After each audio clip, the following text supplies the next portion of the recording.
The Arena, a multi-platform gaming news podcast, is brought to you by, well, of course, you. If you want to learn more about how you can support the show, go to patreon.com/thearena_podcast. Hit it! That's what I'm talking about. Wait! Okay, now, from the beginning. Hit it, boys.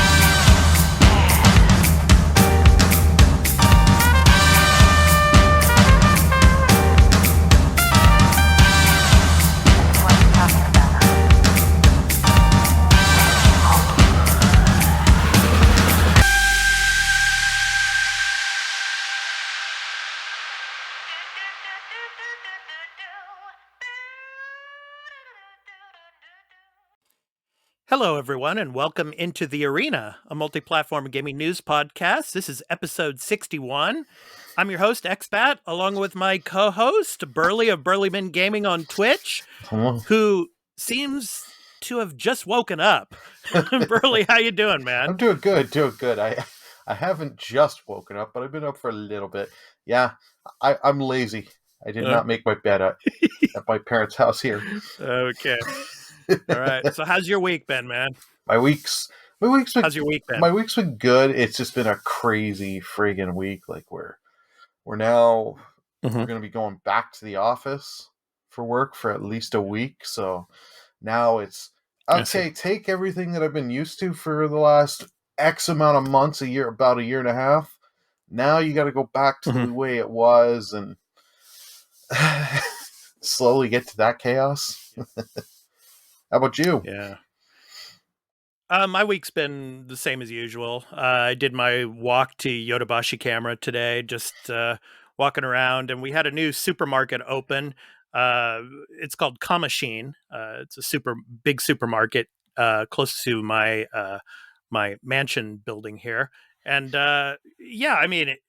2 years ago, they ripped the building down because it was like over 50 years old. So they built a new structure. So it just opened and it's just, flooded with people right now. So I'm kind of staying away. Yeah. And maybe another week or two, I'll go over there and do some shopping or something like that. But I'm excited for tomorrow because my wife and I were going to go see Eternals. Oh, nice. So we're looking forward to that. And I think you're going today, right? Yeah. You're going later Yeah, me tonight? and my buddy are going tonight at 7 p.m. in IMAX. So... Excellent. Okay, so today we have a lot of stuff to talk about. We're going to be talking about Microsoft and Saga making a partnership together. We're going to be talking about Returnal's new suspend feature, which is quite interesting. I'm sure Burly has some things he might want to say about that. And roguelike games. We're going to be talking about, we're going to be talking about Blizzard's co-leader, Jen O'Neill, stepping down. And of course, Overwatch 2 and Diablo 4 being delayed, which is kind of weird because there really wasn't a release date on those two games yet. But we're going to be talking about that. And then tomorrow, Burly, do you know what tomorrow is? It's N7 Day. That's right. N7 Day tomorrow. So we're recording on the 6th. So, of course, N7 Day is tomorrow. We're going to be talking about that and what we might expect during N7 Day. And then, of course, our topic of the show is going to be about our top 3 most anticipated games for 2022, along with, of course, the new game releases for the week of November 8th through the 14th. But before we get into that, of course, this show goes up to Patreon in early access in video and audio format.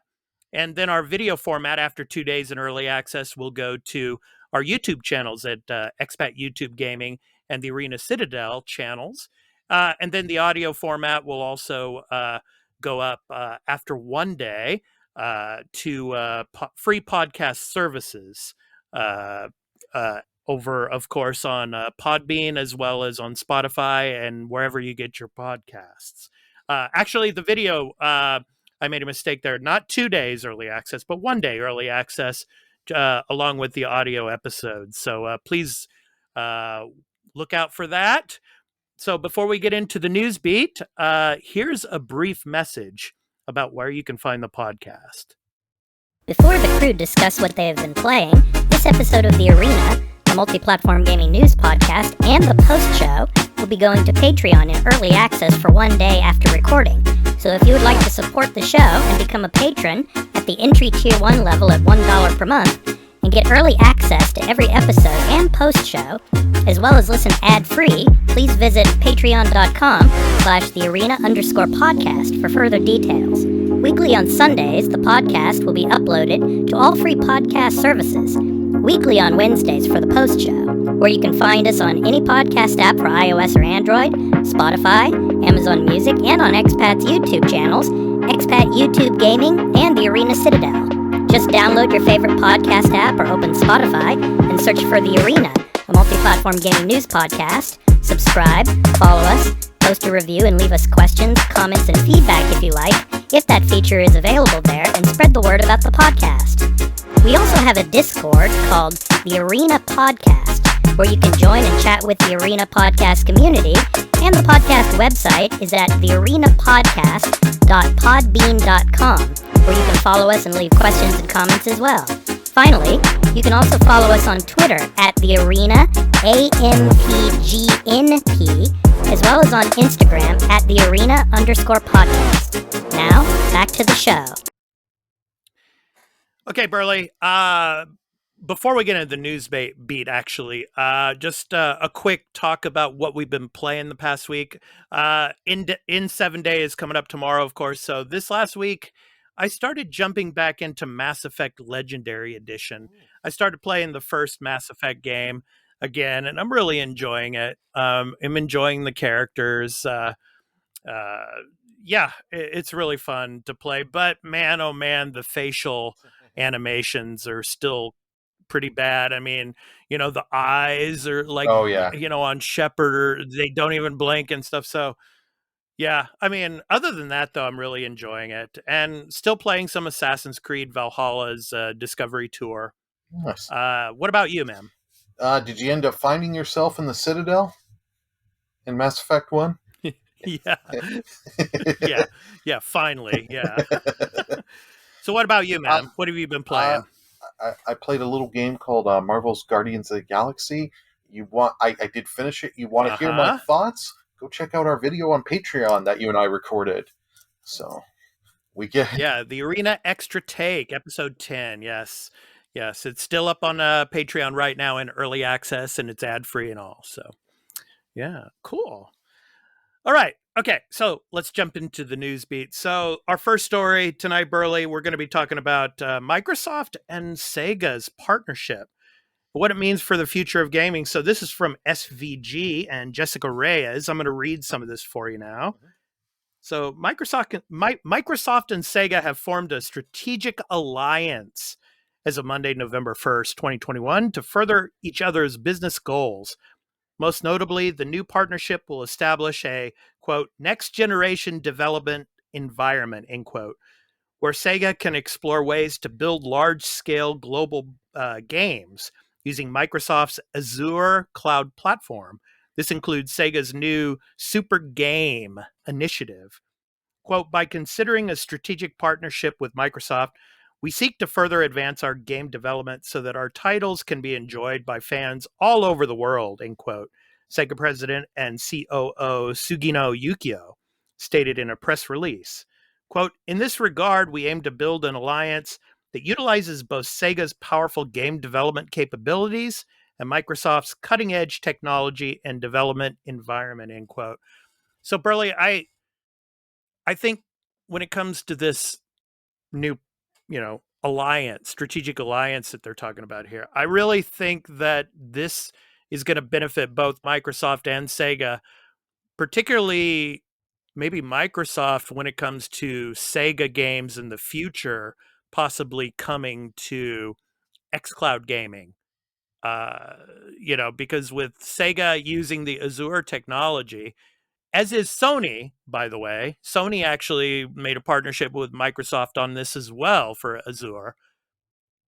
I think we could see some new titles from Sega, and even games like Shin Megami Tensei 5 or games from Atlas like Persona 6 in the future come directly to the cloud on Microsoft. We don't know yet if that's going to happen, but that's a strong possibility now with Sega and Microsoft making this partnership. And it will benefit Sega as well by getting into the cloud gaming space. So what are your thoughts on this, man? Yeah, we don't know a whole lot of details, so we're only can speculate at this point. But I agree. I think this is more to Microsoft's benefit than Sega. I think it'll first start off with just, the standard, let's get some of the Sega back catalog, port them up, because those are light, easier games to just stream. And get a lot of the Sonic games, your for Sonic, example. your classic, your Crazy Taxis and all that. But I wouldn't be surprised they use it for like your bigger stuff, like your Persona 6, your next Yakuza, and all that. But we fully don't know, or it could be for some new games, like some new series Sega is cooking up, and Microsoft is wanting to just get the jump on it to keep getting exclusives and keep getting people into their ecosystem. So it'll be interesting to see as the story develops through the years. Yeah, this is just starting off. So like going into next year, we'll see what benefits come from this. It's going to be a long alliance, I think, to play out. So we'll see what happens. But interesting on both sides. There were a lot of people out there saying, "Oh, it's like Sega and Microsoft. They're, Microsoft's buying Sega." Oh, God. All these clickbaiters like on social media and everything, and that's not the case at all, man. That's not the case at all. I mean, like I said, you might see some of Sega's titles, future titles, for that matter, come to xCloud Gaming. But as to Microsoft buying Sega, no, that's not happening. Sega has been bitten in the past with exclusivity deals. Like they had their bad deal with Nintendo, with the Wii U, with Sonic. Mm-hmm. Some of those games were not good. But like, that's the thing. Nintendo, like Sega will try to be smarter about it. They may have timed exclusive deals with Microsoft to be like, you could do the Rise of the Tomb Raider thing. So just do 1 year exclusive with Microsoft just and see how that goes. Yeah. Okay. So that was towards the beginning of this last week. So next up, I want to talk about Returnal, Burly. So when are you going to play Returnal, man? I started playing it, and you know how I am when it comes to roguelike games. I give up like after about 3 or 4 hours because of my frustrations. When are you going to play it, man? Because you still haven't played it, right? I have not played it. I haven't even picked it up, but I have a feeling I'll be getting it next month as a gift. Let's just say that. So early December, I'll be cool. I'll be nice little Christmas gift. Not Christmas. My birthday's in December, so. Oh, okay. That's too bad, Burly. You have the combination of gifts, birthday and Christmas gifts. I take it. Actually, it's never been that bad. Growing up. Oh, really? Awesome. Yeah. So no. My parents are good. So I was like, just pick you up Returnal, and then I think literally like a month or two before I said that, they were hinting at the suspend and save feature. So it's kind of nice, and like I remember certain people that are like, okay, why would you ever do this? Why would you ever want to play this? This is harder than this. And I was like, oh, now you get the save suspend feature. I'm going to abuse the shit out of that. Yeah, we're going to talk about this. Yeah.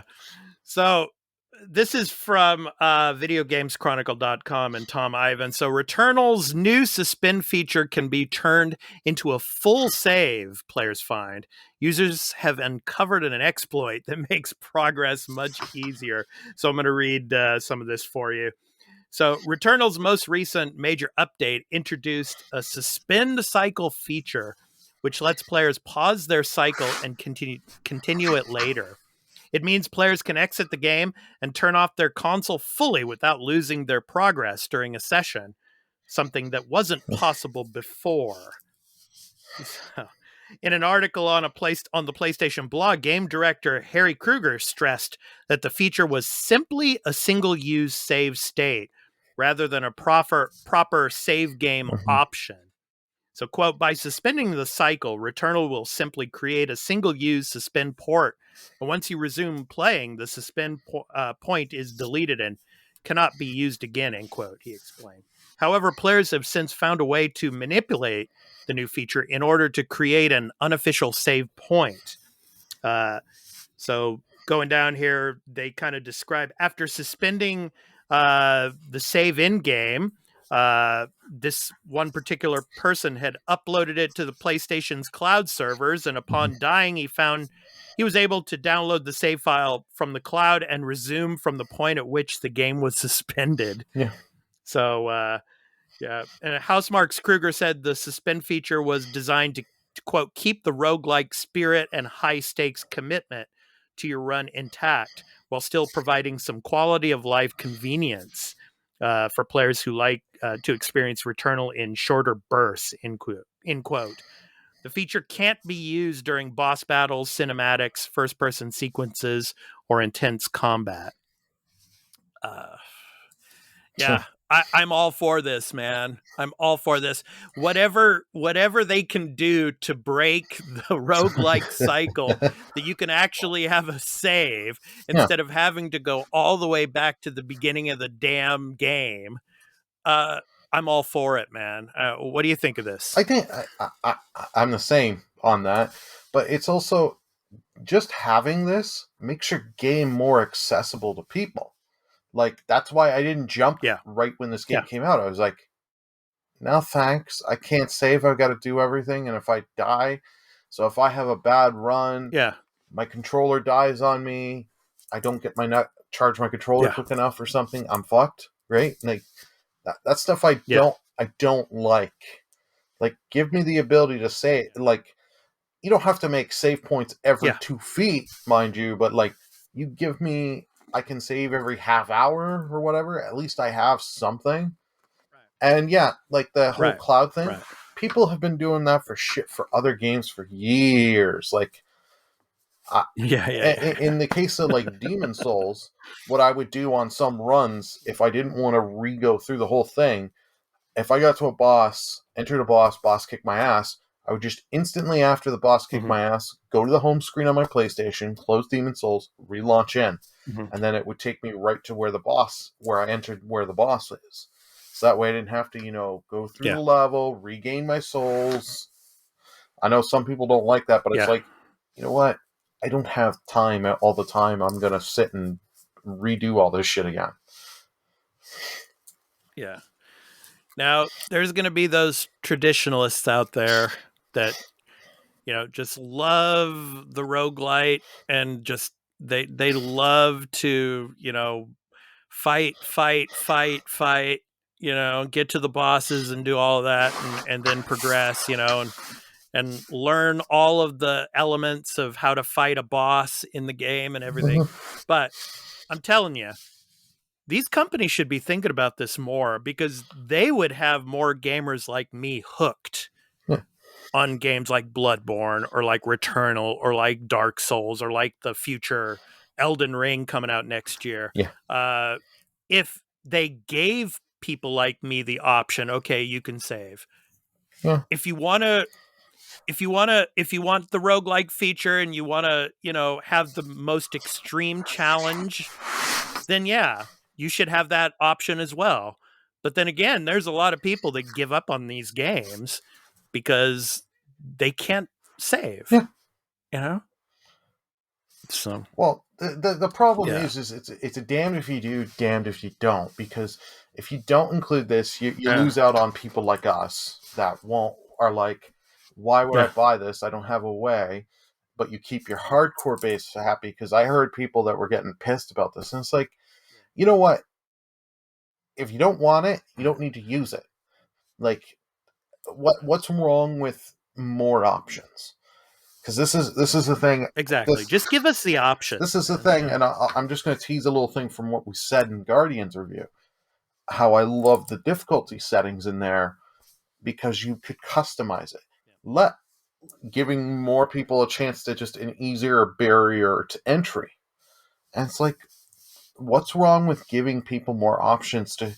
Because now, if you give me this with Returnal, it makes it start out easier for me, gets me more hooked in and be like, okay, now this next game coming out in 2022 or 2023, they've got this feature. Right. Yeah, you know what? I'll give it a shot. Okay, let's go ahead and move on, Burly. So, Blizzard, more news, more executives leaving.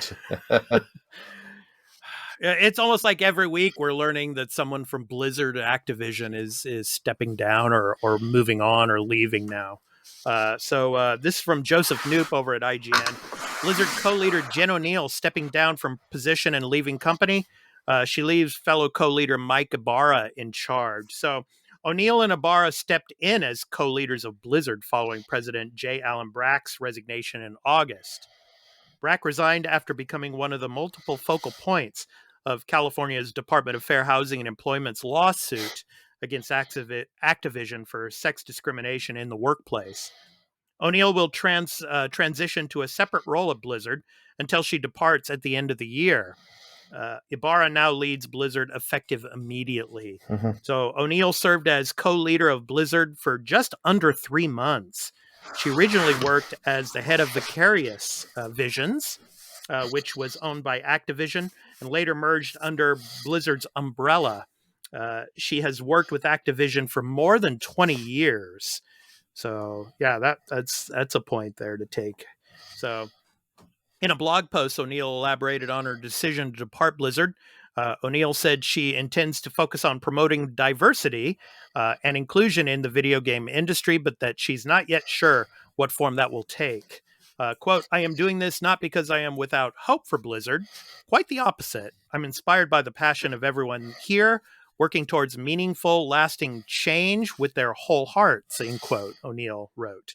Quote, this energy has inspired me to step out and explore how I can do more to have games and diversity intersect and hopefully make a broader industry impact that will benefit Blizzard and other studios as well, end quote. So this comes along with, of course, the news that Overwatch 2 and Diablo 4 are also being delayed, which we said at the top of the show, which is kind of weird because those two games didn't really have a release date anyway, but they're saying it's being delayed. So, yeah, it's kind of weird. So this is from PC Gamer. So I'm going to read a little bit of this for you from Andy Chalk. So both Diablo 4 and Overwatch were presumed to still be a long way off. Asked when Overwatch 2 was coming out after it was announced at BlizzCon 2019, then game director Jeff Kaplan said, quote, I don't know. I have no idea, end quote. Blizzard confirmed in February that Diablo 4 and Overwatch 2 would not be coming out in 2021. And so it goes on and it talks about, they want to, have more time for the development teams to work on it and polish it all up and all. But then again, there's the fact that, we have these executives leaving, and now Mike Ibarra is the head honcho now, basically. And so that could be another one of the factors as to why these two games are not going to be coming out in 2022. Probably, I would say, Burly, these games are probably going to be coming out in 2023. I mean, what do you think? What do you think of all this that's going on? I think those games are 2024. Maybe one of them 2023. Like Overwatch 2, there's been leaks of saying that it's not been good, and Diablo 4 has lost a lot of people. So, with the backlash on the Diablo 2 remaster of how they shit the bed on that, and how they've done with Diablo 3 at its launch, they're gonna delay those games to hell, because if they don't release them like perfect, you're gonna get killed on it. But it doesn't surprise me that she left, and she has to do all that Mhm. positive speak because of the position she was in. She can't just say, I hate Blizzard. I Yeah. hated that Vicarious Vision got wrapped into Blizzard shit. But Yeah. it doesn't surprise me she leaves. I'm kind of glad she leaves just because I want her out. Mhm. Like, I want all the people that were in for Vicarious Visions, because I loved what they did with the last couple of years with the remasters and new games. Like, I want them out. Get them out. Let them remake Vicarious Visions 2 or whatever company name they want to do. Just get them out. Let them start something again and keep going. Yeah. But I can understand these, especially with the delays here, the so-called delays. I could see Diablo. I mean, there's a lot of people still playing Diablo 3. oh yeah. You know, and there's a lot of extra content for Diablo 3 anyway. Mhm. So that can wait. Diablo 4 can wait because Diablo 4 is going to be massive, I'm sure, right? But when it comes to Overwatch 2, I really don't understand why Blizzard didn't take the route of Apex, because they've said that there are no new characters coming to Overwatch. Yeah, you're going to have the Overwatch League. That's going to continue and all and everything. But there's no new characters coming for Overwatch for possibly another 2 years. So you could have a lot of people just leave that game. Whereas Apex is constantly adding new characters and with new seasons, right? Why doesn't Overwatch do that? Why did they say, okay, we're going to make Overwatch 2? Because They should have just said, okay, these characters that are going to be coming to Overwatch 2 should just be, just thrown into Overwatch, and we'll have seasons and continue, in that type of way. I don't know. What do you think of that, Burly? they did it because they already had the model of you pay to get in with Overwatch because you have to buy the game. Apex is free to play, so they wanted to get you in. Wasn't Overwatch free as well? No, that's right. No. Yeah, you're right. Overwatch was a paid Overwatch game, has had a lot of free weekends and free to tries and all that.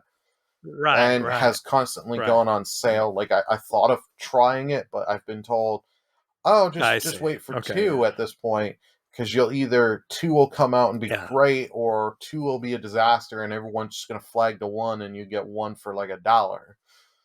But it's like I don't at this point. I just don't care. I'm not gonna buy it anyways. But like, yeah. And remember, they should have. Let me just say, they should have taken the route. Let me just say, Burly, they should have taken the route of Apex, made it free. Oh, I agree. And then just like, we're not going to make Overwatch 2. We're just going to throw all these new characters that we were considering putting into Overwatch 2 into the regular Overwatch, and just continued it.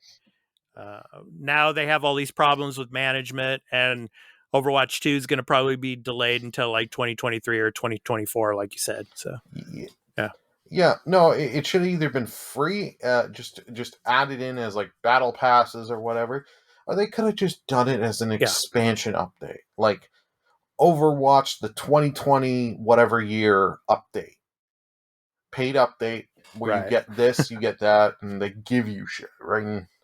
But remember, this was one of the games that really popularized the loot box, and they really pushed this. So they made a lot of money off this.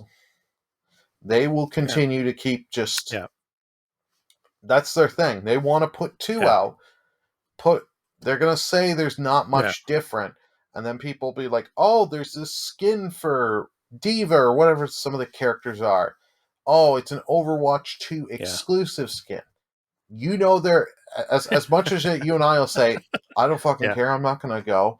There will still be a jump of masses, and then your esports gamers that are in the competitive Overwatch leagues, they kind of have to go to Overwatch 2. So that's the kind of market Blizzard is going for.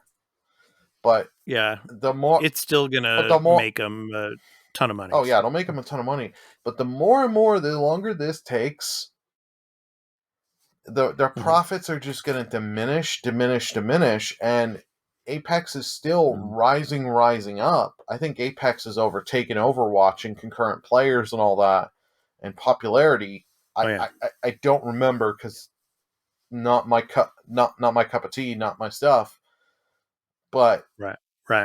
I'm interested to see if we'll ever really get Overwatch 2, or if by the time Overwatch 2 comes out, is it even relevant? Is it just gonna fall by the wayside? Yeah. Yeah, there could be other games to come out, Overwatch or Apex clones that, would make Overwatch 2 irrelevant. Who knows? But yeah. Okay, Burly, let's move on. So we talked at the beginning of the show about N7. N7 is tomorrow as of our recording here. So let's talk about what we think we might see. What was it? Last year at the Game Awards, the very last trailer they showed was the announcement of the new Mass Effect. Oh, you mean the 30-second teaser? And yeah, the 30-second teaser we saw, and of what was her name? Liara, I think it was, the Asari girl from the Mass Effect series. You see her in the snow, and then she picks up a piece of an N7. I don't know if that's a piece of the Normandy or not, or whatever. I think you're is legibly Shepard still alive. Yeah. Yeah. What were you going to say, Burly? Said, go ahead, man. They kind of tease that it's the Normandy and make you want to think it's the Normandy, but who the frick knows? We'll find out in 7 years. Yeah, that's what a lot of people are saying, like on Reddit and everything too. A lot of people have been saying it's probably 2025, 2026 that we're going to get the next Mass Effect game. We're probably going to get the Elder Scrolls, before that. Who knows? From Bethesda, but I don't know, man. With Andromeda that came out, during the PS4 generation, I don't know. It's like, what can they really do? I mean, it would have to be a new story with new characters and all, of course, but Liara is going to be in it. So you might see some of those old characters. And spoilers for those of you who haven't really played through the Legendary Edition. I've heard there's a way you can keep Shepard alive at the end of the game. At the end of never Mass finished Effect 2 and 3. I've got to go back to 2. Yeah. Okay. But so who knows, man? They might miraculously try to put him into the new game. I don't think they will. I think they're going to do something like Andromeda, have different, all different characters with a couple of characters here and there, like Liara popping back up, because it has something to do with the part of the galaxy that they're in. Whereas Andromeda, they go, of course, to the Andromeda galaxy. Whereas, Shepard's stories were, in our galaxy, basically. But, yeah, we shall see. Of course, they're probably going to, they might show something tomorrow. I don't know. They might show a trailer or something. I have a feeling I don't know. think I know what they'll do. They'll replay the Mass Effect 4 teaser because they want to keep that in mind. Okay. But you know what what they'll end up doing, I think they'll re-show the Legendary Edition, but it'll be a little bit of new footage and saying, now the Series X version and PS5 version. And you can either hopefully be free updates like that, or it's going to be spend $10 because fuck you, we want more money. Yeah. Well, and then again, there's been rumblings in the, not too distant past after, Andromeda came out that they were going to do a sequel to Andromeda. Yeah. So that might be in development now and nobody knows about it. Who knows? Maybe we'll hear something about Mass Effect Andromeda 2, with the characters from Mass Effect Andromeda tomorrow. Who knows? Yeah, I think that anyway. I think they'll stick away from Andromeda like I had my fun with Andromeda. Uh-huh. I know I'm in the minority on that. Yeah. Right. Me too. I enjoyed it. I had my fun. That was the game, Yeah. the first game originally when I played it back years and years ago in high school. It didn't grab me. I was at a different time and different stage of my life, mind you. Didn't grab me. I didn't care enough to go for 2 and 3. And then I picked up Andromeda on a whim when it was cheap, and I had my fun with it. So Yeah. Well, we shall see, of course, in 7 days tomorrow. So we'll be watching out to see what they announce. So, Burly, it's time for our topic of the show, man. So, our most anticipated games of 2022. So now we're only gonna talk about our top 3. Okay. So we had some friends of the show. They made out a whole list of games. yes. Okay. But we're only going to talk about our top 3. Okay. And from our top 3, these are going to be games that either have a release date or have a release window for 2022. Okay. So games that don't have a release window on them. So basically like a game like God of War, that doesn't still have a release date or a release window of 2022, because at the last State of Play, I think it was, where they showed God of War footage, God of War Ragnarok footage.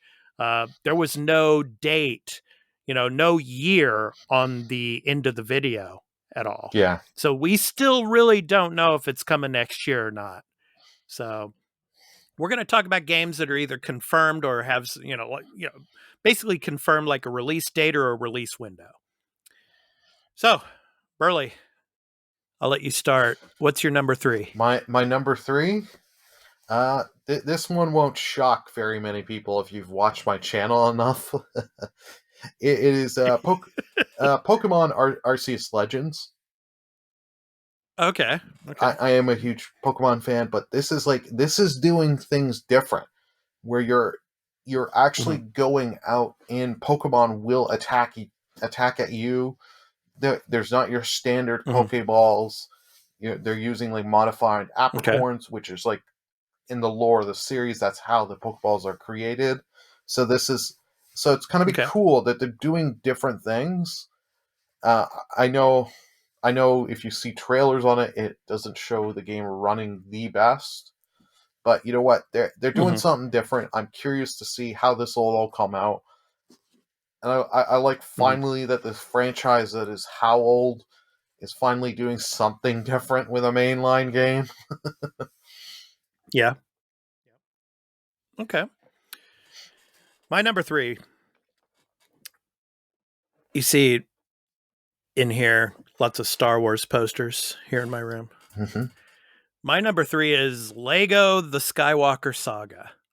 So I've been looking forward to this game for a long time.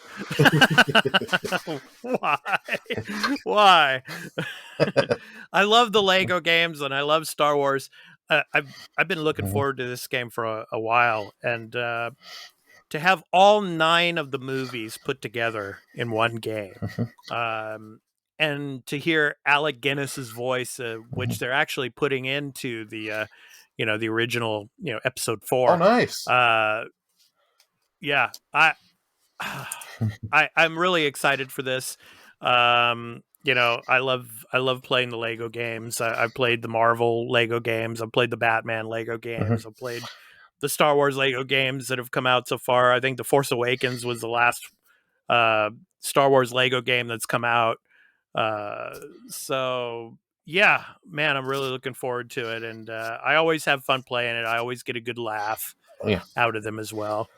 And of course, who doesn't love Legos? Oh yeah. I mean, come on. Oh yeah. No. So. They do, like a lot of people give them crap. It's like those are some really great games. Like I have had the first Lego Batman. That was my first entry. That was a lot of fun.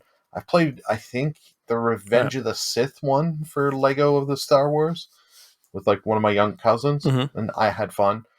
And I've played quite a few of them. They do the horror, like the comedy and the lore pretty well. And like when you get like the Lego Lord of the Rings one, they actually had some of the voice actors. Mm-hmm. You had Andy Serkis, Elijah Wood in there, so it was really good. Yeah. Okay, Burly, what's your number 2? My number 2, Sea of Stars. Yes. It's a game you probably... Dun, dun, dun! I'm just kidding, right? Yeah.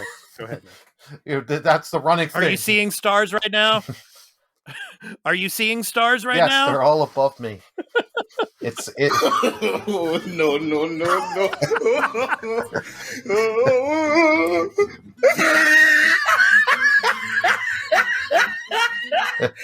Sorry, Burly, I had to. No, you had to. Anyway, it was comedy gold. We had to. But yeah. Sea of Stars. It's done by a Canadian studio called Sabotage Studio out here in Montreal, and I've kickstarted this game, so in the credits I'll be there, and actually there I can't wait because I kickstarted enough. There's a little gravestone that'll say like "Here lies BurlyMenGaming." So nice, but it is a throw up to your classic turn-based RPGs, especially like your action style kind of ones. So like your Chrono Trigger, your Super Mario RPG. So your timing and your hits and stuff can matter. So I've done the demo because I kickstarted it. I really, really am looking forward to it. And the nice thing is this is not like a Mighty Number 9 where they didn't give you updates. They've been updating monthly, doing regular updates to Kickstart backers. But because I'm of a higher tier of a Kickstarter backer, I'm in their Discord and I can see like their development update channels, and they'll show, okay, we just got this design done here for this. We are now just kind of got this level figured out. Here's some samples, some music we're doing. So they're really been transparent. It's coming March of 2022. They haven't released all the platforms because they did this, I think it was tail end of 2019. I think it was before the PS5 and Series were announced, just before they did it. So, but they did the Messenger. If you played that back a couple of years ago, I'm slowly working on it on my Switch. So I'm really looking forward to it, and I'm sure Turn-Based Carl, if he looks at this game, because it's coming March of 2022, I have a feeling he may pick it up, even though it's not coming to Game Pass Day 1 right now. Okay, my number 2. Honestly, I was a little bit reluctant to pick this, but I'm really, really excited for it.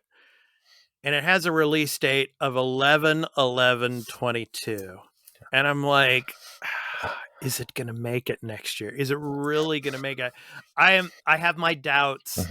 I really do. But my number 2 most anticipated game for 2022 is Starfield. There's so much. What really intrigues me about it is we still really don't know very much at all about this game. I was going to say, we know we know the title. Yeah, the mechanics, like the combat. No, I mean the type of like monsters you might have to fight in this game, or other aliens you might have to fight. We have no idea. But still, I'm very intrigued about it. I mean, as our other co-host, I just want to say that he's off this week. He's in New York with his family. Turn-Based Carl. He says it's like Skyrim in space. That's most likely what it's going to be. And yeah, I want it. I really do. And I'm looking forward to it, whatever it is. And I'm sure Bethesda's going to do an amazing job with it when it comes out. Is it coming out in November of 2022? I really hope so. Yeah. I'm keeping my fingers crossed, but I have a feeling that it's probably going to push out. I really do. But if it comes out in November, that's going to be the big game of next holiday season. Oh, yeah. I mean, if God of War Ragnarok actually does make it next year, I'm betting that it's going to come around the same time as Starfield. If Starfield makes it. But yeah, I don't know, man. I don't know. But yeah, I'm really looking forward to it. So okay, Burly. Well, I was going to say my kind of thoughts on Starfield. Before you say that, okay. Starfield. Go for it, man. Yeah, I'm hesitant with you that if it's actually going to stick to that November release date. But I'm sure Microsoft and Bethesda are having tons of meetings because Microsoft really wants that because they spent all that money for Bethesda. They want Starfield. Like they want that. Yeah. They're probably I know they said they're kind of keeping hands off Bethesda, but they're probably going to be to Bethesda. Okay, what resources do you need? Do you need any resources to make this? Like we will send you whatever you need. Just tell us at this point. And like as you said, we don't know. Just like the coalition with Halo Infinite, helping them out with that as well. So. Exactly. But I want to see, like, are we going to get like a crew in Starfield? Like, is it just gonna? Are we going to get like? Do we have our own crew for our ship? Are we going to get like? We don't. We still have. There's a lot of things we do not know. We just know space travel. Yeah, and they said if you can, I think it's going to be somewhere. I think it's going to be somewhere along the lines of like the Outer Worlds. Yeah.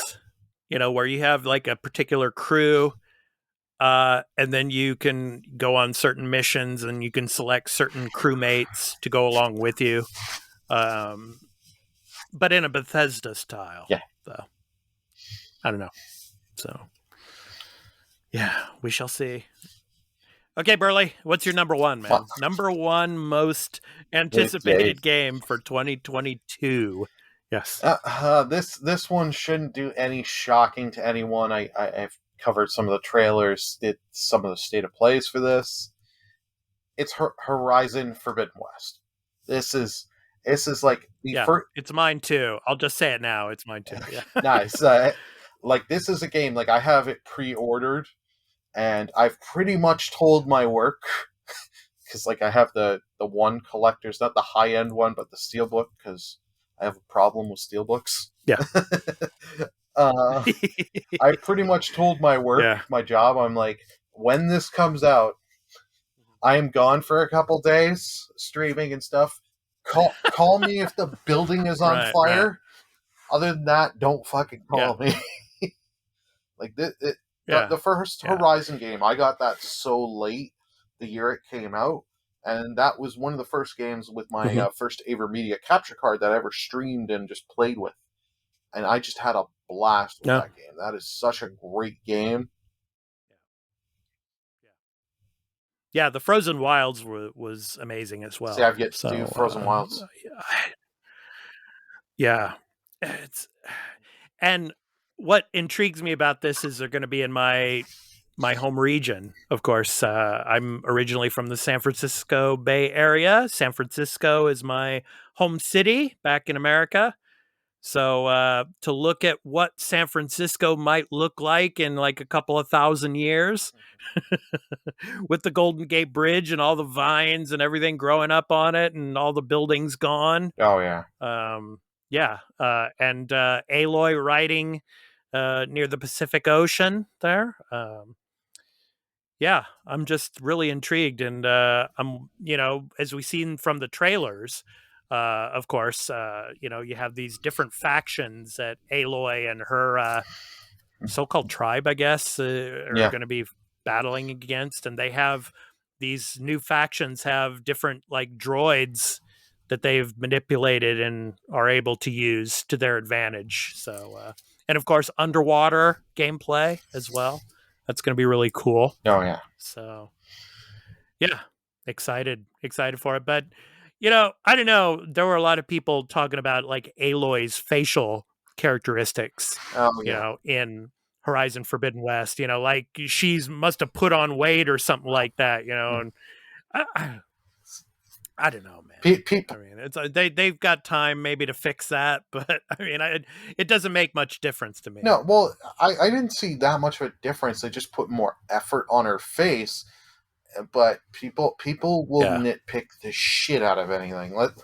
Yeah. Let's Yes. be Yes. honest.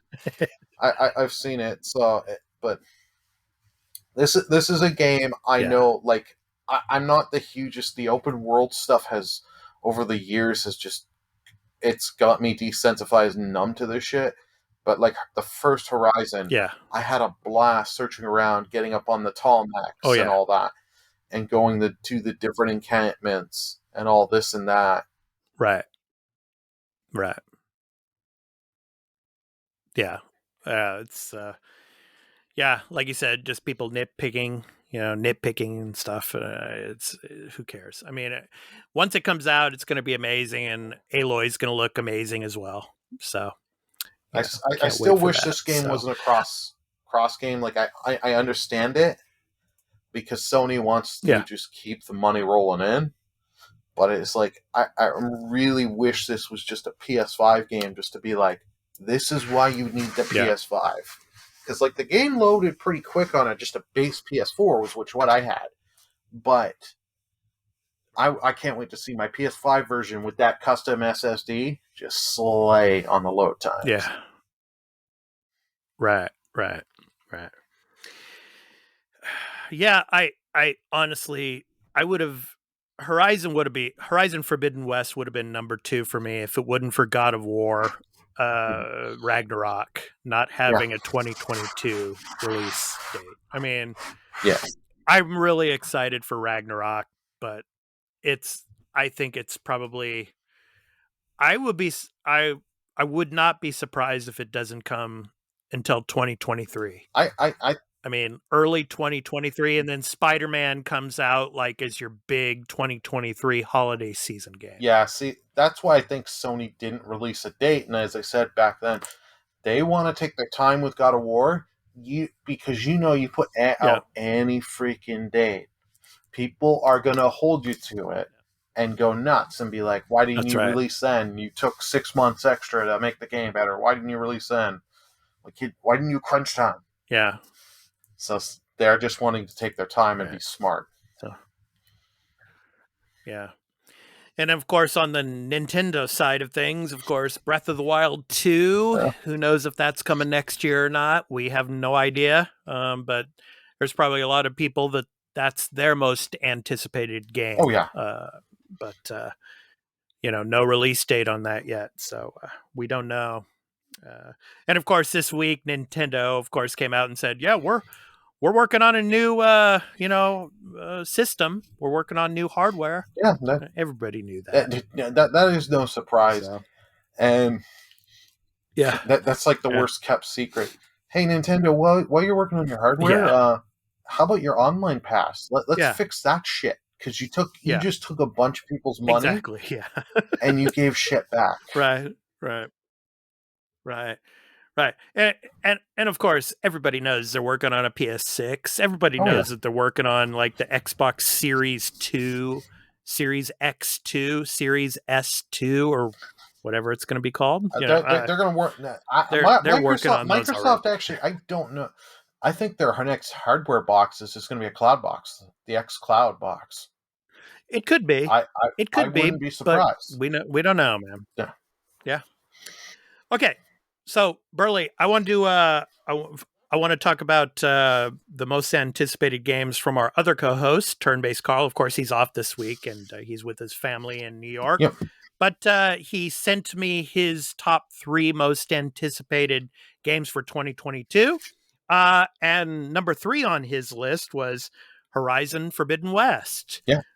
He says, I love the first game. Sequel looks fantastic.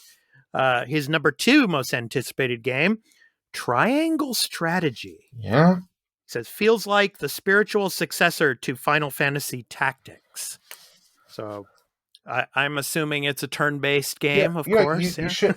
It was done at that one Nintendo event. Remember the one where they did that one direct where it was the two anime like those visual novel games got showed, and then their big thing near the end was the Project Triangle Strategy game. I had fun with the demo, but my problem is that is the worst fucking name. Like, come on, Square.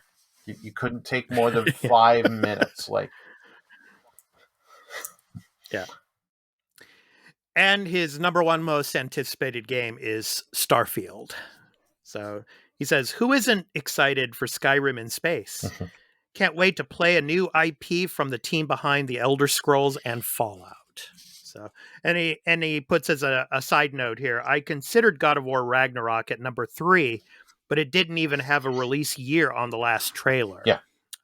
So I'm not counting that as confirmed for 2022. So that was from our other co-host, Turn-Based Carl. And also from our listener and viewer comments, friend of the show, Tuweel, over on our Discord. Woo. And on Twitter at Tuweel2.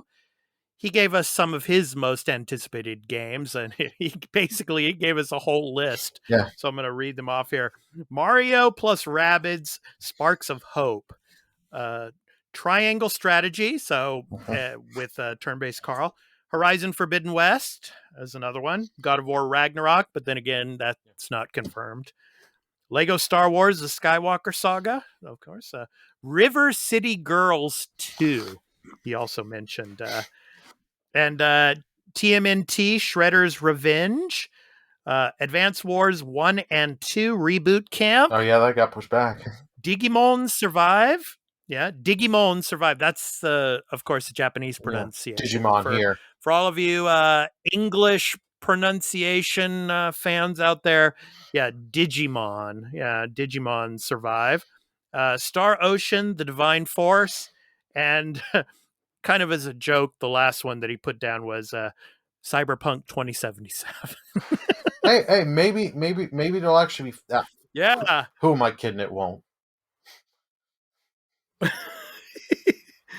Yes, good old Cyberpunk 2077. It's a 2022 game for sure. Yeah, I love that. That's pretty good. So of course, to our other co-host, Turn-Based Carl, thank you so much for that list of your most anticipated games, and to Tuweel as well. Oh. So of course, all of you can comment to us, and we'll read your comments on the show. So thank you so much. Actually, we have one more because one responded to one of my tweets.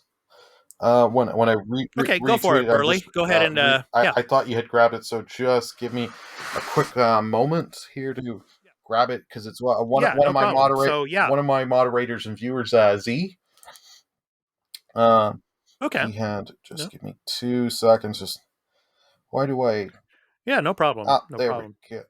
So while we're waiting, I'll just say, all of you out there, all of you listeners and viewers, you can send your, comments to us on our Discord server, the Arena Podcast, as well as wherever you listen to your podcasts, if that service is available. So go ahead, Burly. We've got Horizon Forbidden West, as he says, and Pokemon Legends Arceus are he picked 2. Okay. He picked 2. Yeah. Okay. Oh, awesome. So thank you for that. Thank you so much. I think he was not going to pick God of War because of the same reasons, but I believe he was interested into that. Okay. Cool. All right. So it's time for our new game releases for the week of November 8th through the 14th. So this is from the website releases.com we're looking at the website here. So November 8th through the 14th. So Burly, I'm going to give my first, my pick for this week. Okay. And then I'm going to read the synopsis for you all from the Wikipedia page for this game. So it's coming out on the 12th, of course, and it's coming out for the Switch. Shin Megami Tensei 5. That is my pick of the week. Of new game releases this week. So I'm going to go ahead and read from the Wikipedia site here, the overview and some of the development information from it. So Shin Megami Tensei 5 is a role-playing video game that is set in modern-day Tokyo. It features returning gameplay elements from previous Shin Megami Tensei games, such as the ability to fuse demons, along with new mechanics. The player assumes control of a high school student, just like in the Persona games, I guess, Yep. who is unexpectedly drawn into investigating rumors about demons appearing in a tunnel with a pair of the other high school friends. After entering said tunnel, a mysterious earthquake occurs and the player falls unconscious. When he awakens, he finds himself alone in Dayat, an alternative apocalyptic version of Tokyo, amidst an almighty battle between angels and demons. As he travels in the world, he shortly gets overrun by demons and is about to die, only to be saved by being named Aogami. Together, they fuse into the Nahobino, a forbidden being that is neither human nor deity. Now, I'm going to go ahead and talk about a little bit of the development of this game here. Shin Megami Tensei 5 is developed by Atlus, of course, who are the same developers as the Persona series, and is produced by Yamai Kazuyuki, who previously directed Shin Megami Tensei 4. One of the development team's goals with the game is to depict and sympathize with modern issues such as unemployment, unease about retirement, terrorism, and nuclear weapons, and home problems, of course. So Shin Megami Tensei 5 coming out on the 12th in the West, but coming out here in Japan on November 11th. Yay! So we're getting it a day early out here in Japan. So in the US, UK, and Canada, in the West, you're getting it on the 12th on the Switch. So that's my pick of the week, Shin Megami Tensei 5.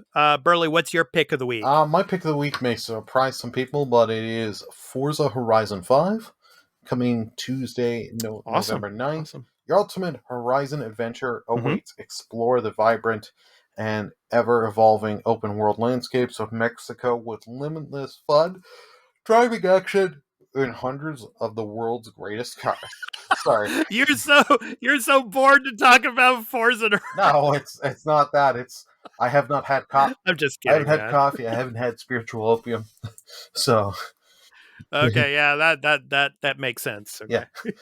So yeah, but it's coming to PC, Xbox One, Xbox Series, November 9th. I believe if you pre-ordered if you actually bought the game and did do Game Pass, you could get it a couple days early digitally. It is one I'm not the hugest in racing, but just this game looked great, and it's like I can download it, throw it on the Series S, and have a couple hours and just drive around, do little races, just have some fun. Why not? Yeah, it's been getting really good review scores. IGN gave it a 10 out of 10. I mean, yeah, I'm like you, Burly. It's like I'm not the biggest racing game fan. I'll put a few hours into this game because I really want to drive around the Mexican landscape, and to feel that out. So yeah, that's my second pick of the week, basically. But it looks exciting, but yeah, it's a racing game. I'll put a few hours into it, like I said. Yeah. But yeah. All right. So those are our picks for the week for new game releases for the week of November 8th through the 14th. So now it's time to tell you some of our podcast announcements. Actually, for our Patreon, the Arena Extra Take, episode 9, is now basically out for public viewing, also unlocked on Patreon. It's our episode on Metroid Dread. We give a little review and gameplay footage provided by Burly from Metroid Dread. So please check that out. It's really cool. And then, of course, now on Patreon in early access is our episode 10 of the Arena Extra Take, where we talk about Guardians of the Galaxy, and with more gameplay footage provided by Burly. You're welcome. And we talk about the game. Yep. So, yes, thank you so much for that, Burly. And yeah, that'll be going out to our YouTube channels after early access, as well as unlocking on Patreon at patreon.com/thearena_podcast. So please go and check those out as well. So, of course, as we talked about last week, our podcast episodes here and post shows are also going up in video format. as well as in audio format to Patreon for 1 day in early access. And then the videos go to our YouTube channels at Expat YouTube Gaming and to the Arena Citadel YouTube channels. And our audio version goes to free podcast services. So please check those out. Okay. So, Burly, what are you going to be playing this coming week? This coming week, tomorrow I'm going to be going back to South Park Stick of Truth on streams. But starting up this week, we're going to start a little game I'm sure you'll like. The First Judgment game. Yay! We're going into Judgment. Awesome. And if it lasts my attention and all that, we'll probably eventually pick up Lost Judgment, and then wait for the third game, Kaito's Revenge. Yeah. It better spark your attention, Burly, or I'll be disappointed. You're gonna learn, basically, man. You're gonna learn a lot about Japanese culture playing those games. I mean, don't just think about the combat and all that. It can get repetitive sometimes and all that, but yeah. I mean, the story. Stick to the story. And one more little bit of advice on Judgment: play it in Japanese with the English subtitles, because you want to hear Kimura Takuya's voice. So, and the other, voice actors in the native language. I mean, it's amazing. It's a great game, so you'll enjoy it. So. Cool. For me, I'll be getting into some Forza Horizon 5 when it comes out here. I'll play some of that, and I'll probably play more of the Mass Effect Legendary Edition as well. And It Takes Two. Oh yeah, has just dropped on Game Pass as well. So hey, Burly, if you're looking at still playing It Takes Two, yeah, I'm looking for a partner maybe to play that sometime, maybe next week or the week after. I don't know. We'll see. Whenever our schedules, because of the time difference, we can meet up and play. Right. So cool. All right. So before we conclude the episode, I want to let everyone know out there where you can find me on social media. You can find me on Twitter at expat_gamer, as well as on the podcast Twitter handle at the Arena AMPGNP. That stands for a multi-platform gaming news podcast. And my general content creator site is at expat2020.live. On YouTube, my channel for gaming and podcast content, named Expat YouTube Gaming, is at youtube.com/expat2020gaming. And the podcast channel for gaming, entertainment, and pop culture is at youtube.com/thearenacitadel. My other social links, as well as an invite to the Arena Podcast Discord, are at Linktree.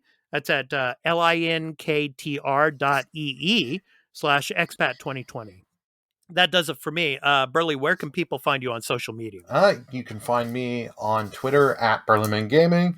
I'm also a Twitch affiliate, so you can find me at twitch.tv/BurlyMenGaming. And you can also find me on Streamloots, so you have a way to interact with streams. I'm working to get to partner on there. So streamloots.com/BurlyMenGaming. Awesome. Okay. So now it's time for our indie recording artist spotlight. So this week's spotlight is on Bayo. Anna Pinaldi, aka Bayo, is a London-based singer-songwriter known for her deep, diverse vocals and thought-provoking music. She has over 2.5 million Spotify streams and has reached top 10 in iTunes charts with 3 of her songs. Anna has toured across the globe, as well as had her music featured on hit TV shows and in leading brands' campaigns. From the title song of her album called Season Finale. This has been The Arena, a multi-platform gaming news podcast, episode 61. I've been your host, Expat, along with my co-host, Burly of BurlyMenGaming on Twitch, and of course our other co-host, Turn-Based Carl. He's off this week. He will be back with us. So we hope to catch you in the next one, whether it's on video or in audio. So take care, everyone. Peace out. Bye.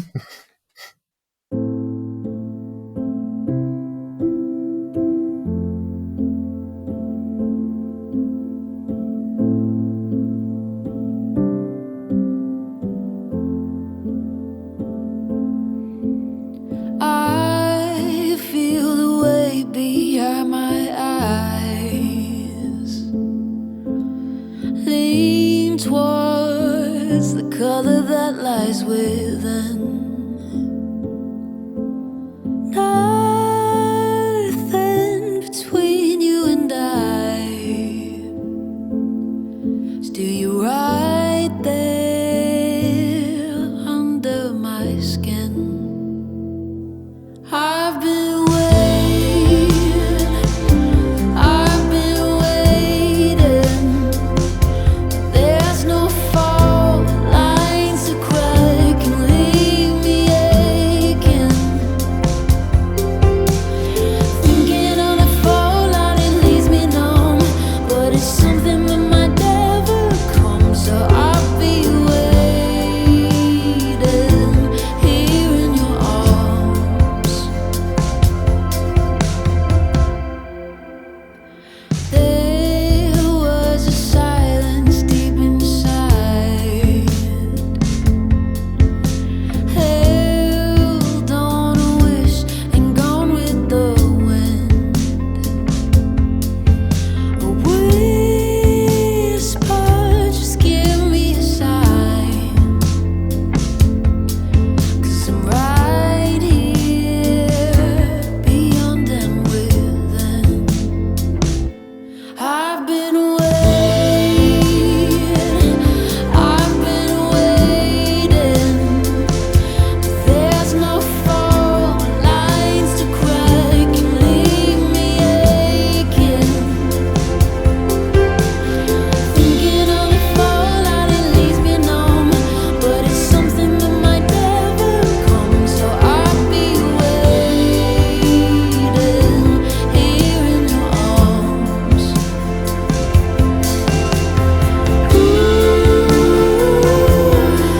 I'll be waiting, I'll be waiting.